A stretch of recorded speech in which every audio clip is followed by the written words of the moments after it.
નમસ્કાર મિત્રો જેલની દિવાલો લોકચાહના ન રોકી શકે, જેલની દિવાલો તમારા વિચાર ન રોકી શકે. વધુ એક વિડીયો સોશિયલ મીડિયામાં વાયરલ થઈ રહ્યો છે. હવે બાધાઓ શરૂ થઈ ચૂકી છે. વિસ્તારથી જાણીએ કે શું ચાલી રહ્યું છે. વાત એ છે કે કડદા આંદોલન બાદ ગુજરાતમાં ચિત્ર બદલાઈ ચૂક્યું છે.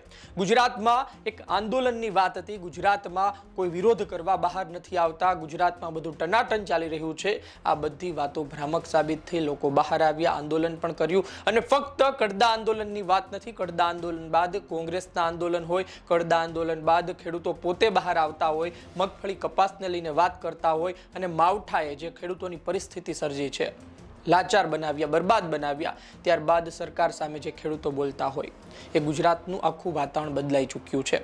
વાત એ છે કે હવે જે લોકો જેલમાં છે તેને લઈને સહાનુભૂતિની લહેર ઉઠવા લાગી છે.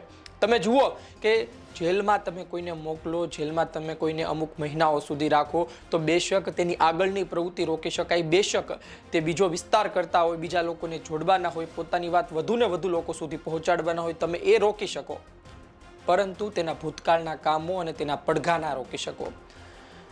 કડદા આંદોલન બાદ રાજુ કરપડા હોય, રમેશ મેર હોય, પ્રવીણ રામ હોય, આ સહિતના જેટલા આગેવાનો જેલમાં ગયા છે તેની છબી આજની તારીખે ખેડૂતો વચ્ચે મજબૂત બની છે. વધુ વાત કરવી છે પહેલા તમે પોતે જ સાંભળો વાયરલ વિડીયો કે જેમાં ખેડૂત શું કહી રહ્યા છે. હું વાત ખેડૂ અને મારા ખેડૂત જેલમાં હલવાણા છે, અને મારા ખેડૂત જેલમાં હલવાણા મને આજ આત્માને મારી દુઃખ થાય છે કે મારા ખેડૂત દિનેશભાઈ મેયર, રાજુભાઈ કરપડા, પ્રવીણભાઈ રામ, અમારા ખેડૂતનો જે અવાજ ઉઠાયો હતો અને એ આજ અવાજ દબાણો છે. દિન ગુને અમારા ખેડૂત જેલમાં હલવાના છે. એ મને મજા ન આવી. મને આત્માને મારી દુઃખ થયું કે જ્યાં સુધી મારા ખેડૂત ન છૂટા થાય ત્યાં સુધી સંપલ નહીં પહેરું અને શા નહીં પીવું. અને જ્યારે મારે માતા છૂટા થાય ત્યારે મારે માતાજીના દર્શન કરાવી અને બાધા છૂટી કરી. તમારું નામ? મારું ગામ લીંબાળા. આપણે સાંભળ્યું કે ખેડૂતે શું કહ્યું. પોતાની ઓળખ ખેડૂત તરીકે આપે છે. લીંબાળા જે સાયલા તાલુકામાં આવે છે ત્યાંથી વિડીયો હોય તેવું દેખાઈ રહ્યું છે. વાત એ છે કે પોતે ચા અને ચપ્પલનો ત્યાગ કરે છે. તમે સમજી શકો કે ગામડાના લોકો માટે ચા કેટલી મહત્વની હોય, ખેડૂતો માટે ચા કેટલી મહત્વની હોય. ચાનો ત્યાગ કરવો અને ચપ્પલનો ત્યાગ કરવો એ દર્શાવે છે કે તેની પ્રત્યે પ્રેમ કેટલો છે, આંદોલનકારીઓ પ્રત્યે પ્રેમ કેટલો છે. આ વિડીયોમાં સમજાવવાનો પ્રયત્ન એટલો જ છે કે એ રાજુ કરપડા હોય, પ્રવીણ રામ હોય, કાલ સવારે કોંગ્રેસના પાલભાઈ આંબલિયાને નાખે કે પછી કોઈ પણ બીજા નેતાને નાખે. તમે કોઈ નેતાને જેલમાં નાખો છો તો તેણે જો સારા કામો કર્યા હશે, લોકો માટે લડ્યો હશે, તો જેલમાં ગયા બાદ પણ તેની વાતો વધશે, તેની પ્રસિદ્ધિ વધશે, તેની લોકચાહના વધશે. અને આ વિડીયો એ સાબિતી આપે છે.